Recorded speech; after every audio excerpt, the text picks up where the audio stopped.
June 20th started, as we all know, like any other day. We had had some rain, and we're still having some rain that morning. I went down and had coffee, like I often do, down at Colossi's downtown at 7 o'clock with a group of people that I often have coffee with. Left the coffee shop just after 8 o'clock, and I thought, I've got to do what everybody else is doing and go to the train bridge and see what's happening with the river. Got to the river and the train bridge, big crowd there already, and I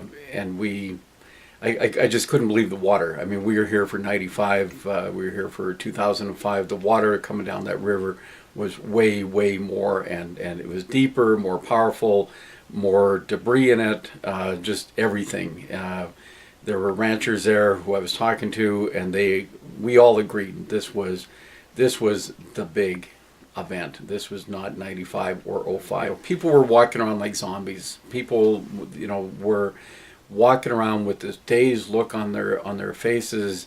They just couldn't believe what was happening downtown already. And basically, we were just powerless to really do anything. I thought at one point, we've got the photographer friend Mike and his wife. They were stranded over on 12th by this point because they lived on the west side, and they were flooded out.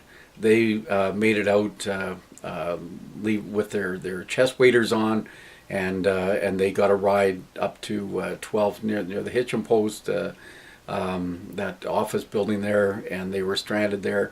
For briefly, I went down and I looked at the water at the base of our hill to the west of us. The little bow was a raging ocean, not just a creek or a river. It went basically from the bottom of our hill over to downtown and joined up with what was happening from the highwood. And so I thought briefly I could put a boat in and maybe row my way over to 12th and rescue some people there. But I saw how fast that water was going and how deep it was and how many hazards there were between me and 12th, and I just thought that would be suicide. So I wisely, I think, decided, and or maybe cowardly, whatever, that I wasn't going to do that. The four of us drove to Vulcan, and where we stayed for several nights. We kept coming back here, but of course couldn't get into town like everybody else. We